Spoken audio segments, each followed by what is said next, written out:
obsessed with me. Who I smoke, Lil Leaky. Who I smoke, Big Meaty. Who I smoke, Lil 2-3 Wonder.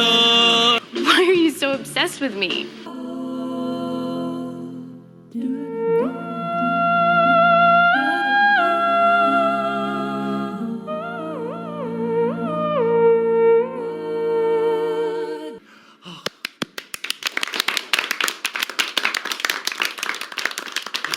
I was so moved. This is how audiences must have felt when they first saw Olivier play Hamlet. Oh, bravo, boys and girls. Bravo. Except for you. You were god-awful.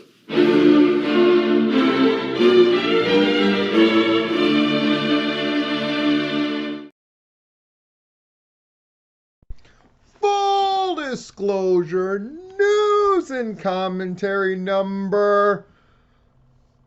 Fuck, I don't know.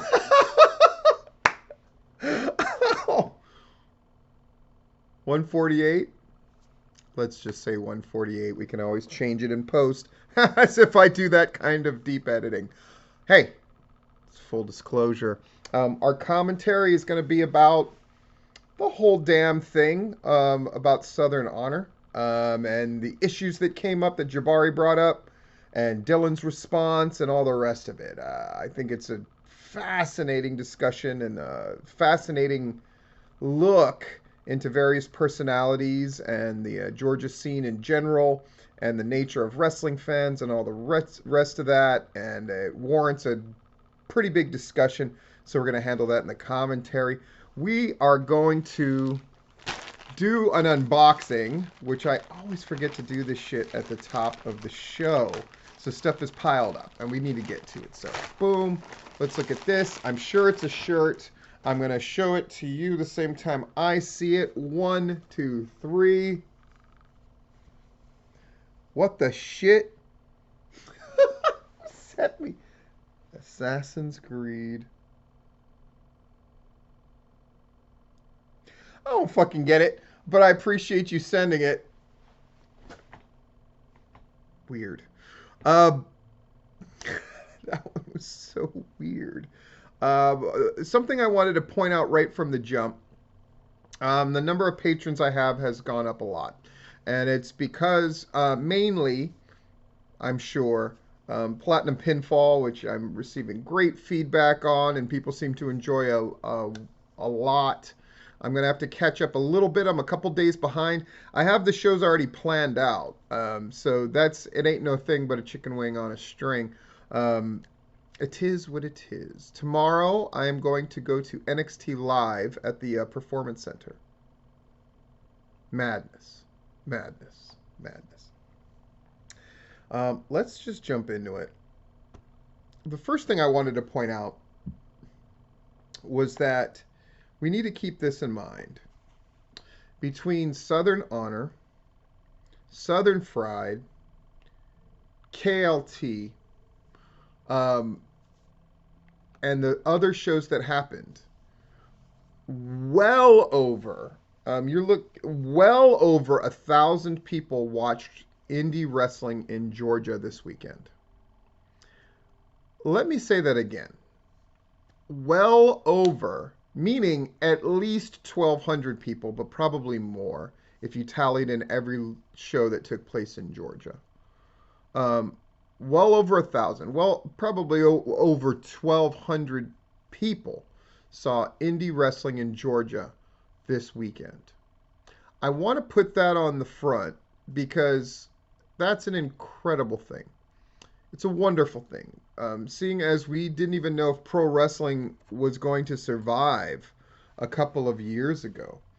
And now we're at the point where Southern Honor had a fire under their ass, and they did a show that actually had heat. Well, let's just jump into it. But I need to put that, because I'm not going to bury that lead. That is a lot of people. Over 300 people at KLT. Over 300 people at Southern Fried. Over 500 people at Southern Honor. That alone, all those groups deserve a great deal of praise. It's fantastic. It is the sign of a healthy business going on, and all of that is great news. Now let's get into ripping shit apart. We got a Pro South report from Larry Goodman. Um, so it's the go home show for Valentine's Day Massacre.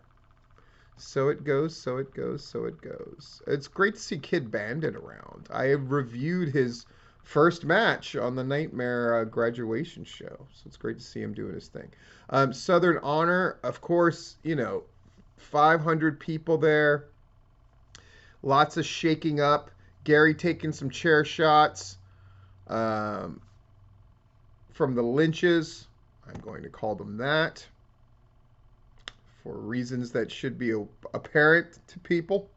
Kevin Ryan got hurt, and that really sucks. We wish him a speedy recovery. But when you look at this thing, just a lot of heat happening, a lot of things that were exciting, a lot of great choices made. I thought putting Joe Black and Owen Knight first was very strong, considering what was going to happen with the double countout and all the rest of it. Yeah. So, a success. It feels like Southern Honor has gotten their stuff together.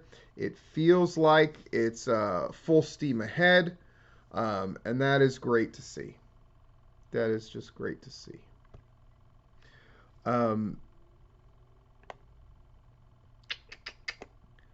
Universal Championship Wrestling.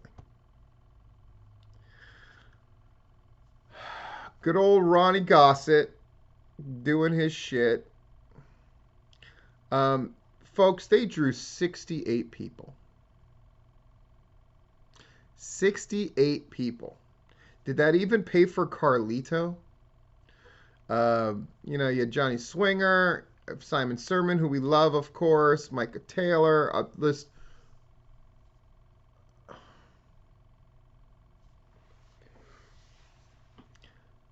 UCW comes back, and they come back, and they come back, and Ron Gossett does his thing, and he does his thing, and it always is in this horrible pattern. Am I saying that we're going to see the same pattern this time around, guaranteed? No. Because usually they start with a show that draws incredibly well, and this time they're starting at 68. Fire! Fire! Hey, you're on fire! Fire! Stop! Your car's on fire! Go out! Get out! Your car's on fire! Oh, shit!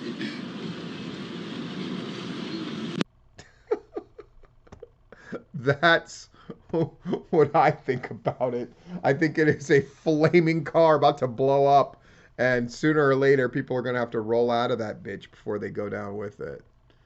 That's my prediction. Maybe they'll make me eat my words. I fucking doubt it. Oof.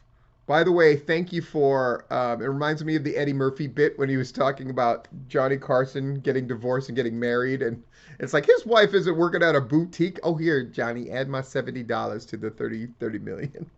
That's so add their 68 to the 1,200 fans drawn in the Georgia area. My God. Southern Fried Championship Wrestling, again, very, very good show. That's the other part. It's people are drawing bigger crowds, which is wonderful. But they're also just doing good stuff. KLT, 307 people. And the talent that they're using on that show is slowly getting better and better. And Skrilla went over Mike Jackson, thank God. We're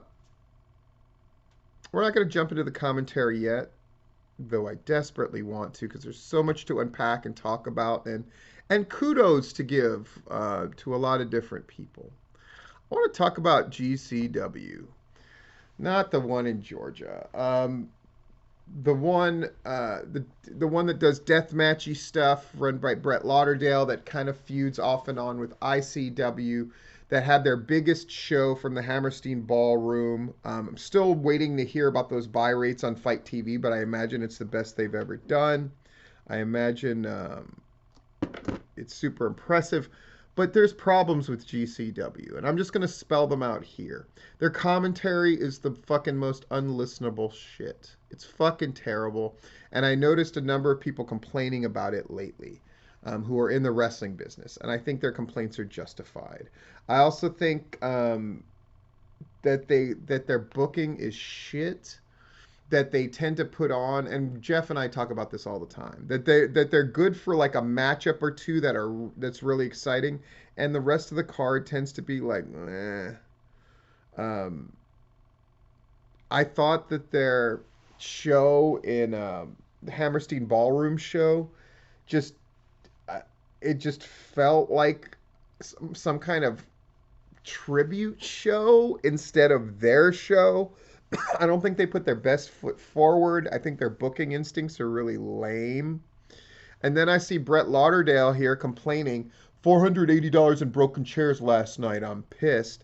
You know, they cultivate this atmosphere, in my opinion, a really shitty atmosphere. And I want to fucking love them, okay? I love ICW. I want to love GCW, but they make it so fucking hard. And I mean, you know, maybe I'm bitter about the way they're handling Alex Colon and John Wayne Murdoch and all the rest of that. I just see GCW as that promotion right now that is doing really well. And there's so many things that they've got going for them, right? The way that they have Effie booked and all that stuff is so positive. And then it's just one of these groups that I think you can learn a lot from what not to do when you look at GCW. It's just my opinion. Let's get to this commentary. So Southern Honor has this great show. Really fantastic show. It draws incredibly well. And I'm sure the last thing they wanted was what good old Jabari McIntyre, who I'm so glad he's contributing his writing, not only on his own website on Facebook, but to Georgia Wrestling History. It's just one of those things that Georgia Wrestling History has gotten to be so great. And Jabari, he writes this thing about how, and it was a very well thought out, I thought it was a very even-handed piece on the sort of racist overtones at Southern Honor and the things that bothered him. It's definitely worth reading. gwhnewsandnotes.blogspot.com, which you should be reading anyway. And I think Jabari is really addressing something that needed to be addressed. And I have to say, what I'm glad about as well is Dylan having a conversation with him. It's obviously him. He didn't say him by name. But what Dylan said I thought was incredibly great. One of the things I want for Dylan is for him to take a real leadership role. And I think this was a great example of doing that. And I think Southern Honor will be better for the discussion. I think Jabari has proven himself to be an incredibly smart person who's using his platform incredibly effectively and in a very powerful way, and having a voice that needs to be heard. And if Southern Honor really follows through, I think they're the better for it. And kudos to Dylan for not having a defensive reaction. I mean, sure, you're going to feel defensive to a point, but I think it's this thing of, you know, we're going to do better. I think that's the right attitude to take. So kudos to Dylan and kudos to Jabari. That does remind me that as we're really getting deep into this new year, the landscape has changed. And when I talked on the podcast, on the Cheap Heat podcast last night, you know, the main topic was what's wrong with wrestling fans. And I'm just going to sum up a lot of what I said, and I think I caught those guys off guard. Because the answer is it's wrestling people who have created this almost untenable situation amongst wrestling fans. Is wrestling used to be about getting to people's emotions. Look at the kind of pops that happened 20 years ago in the WWE. Look at the kind of pops that happened in wrestling in general. And whatever people think about AEW, at least those people seem really thrilled to be there, which is more than you can say for the WWE. And part of that reason is once we started letting fans know, and this isn't about kayfabe as much as it's just the weird way that the WWE in particular tells stories and so limited, but yet they still lead the industry. So then people start having the way that WWE tells stories as the way that they too should tell stories. And the opposite is true. Wrestlers, if you want the best bit of advice I'm going to give you today, it's about go for the emotion. And you cultivate this emotional response by keeping kayfabe as much as possible, by not treating fans as equals. If you go to fans and ask them, how did I do? And da da da da da, you're ruining it. It's time to get around people's intellectual defenses and appeal to their emotions. It's what con men do. They call it putting people under the ether. And I was reminded of this when I read what Jabari was writing and Dylan's response and the fact that they had communicated. That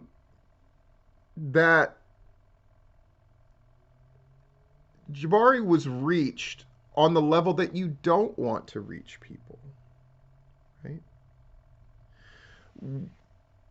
What we're supposed to be going for is getting around people's intellect and appealing to them on an emotional level in order to get them to not only suspend disbelief, but to not be in their head when they're watching your show.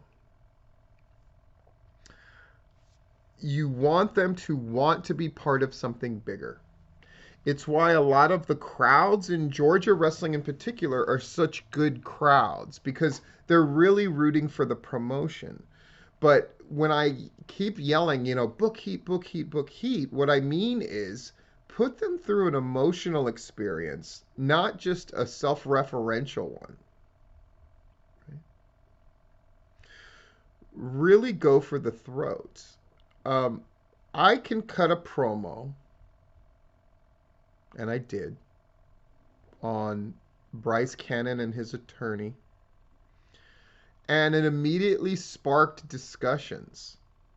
Am I going to be there for PCW Homecoming? By the way, PCW Homecoming is such a lovely idea that I can take zero credit for. Matt Hankins is fantastic. Deserves to be your booker, your mentor, your manager of the year. And that is just another indication of why.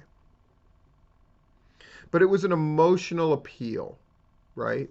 Come home. Come back to PCW. If you've ever worked for us, Master J, damn it, I tried to get him there for Sacred Ground and it didn't work out. And now I wish that he had just walked in the door, so I want people to come back. I love that idea. Wrestlers, we need to stop impressing people on an intellectual level of, oh, his ring work is sensational, and start going like, man, I'm feeling what this person is doing. And then heighten that more and more and more. It is about emotion. It is about invoking the correct emotions, the right emotions, in a controlled way.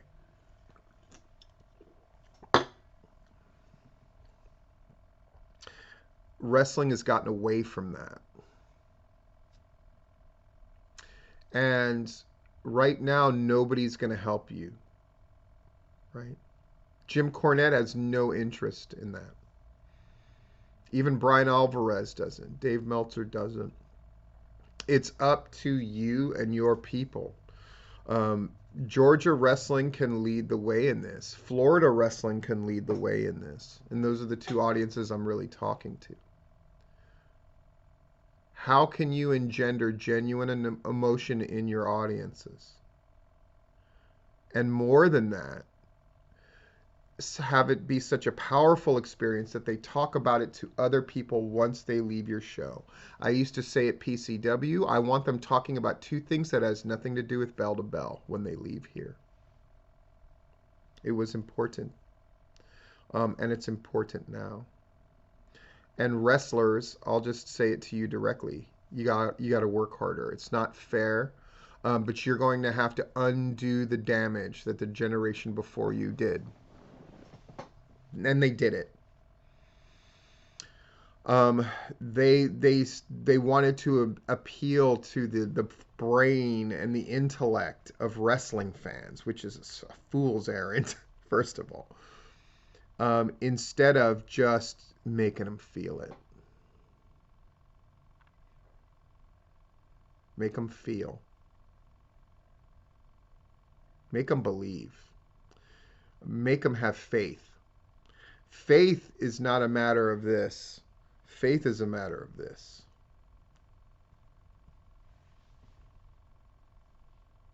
Concepts like justice served, which I would argue all wrestling stories should be about, is about this.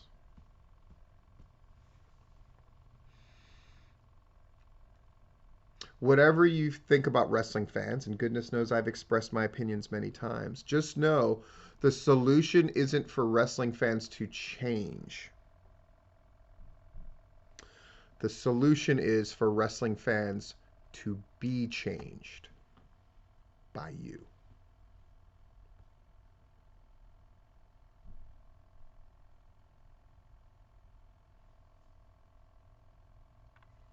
This has been Full Disclosure.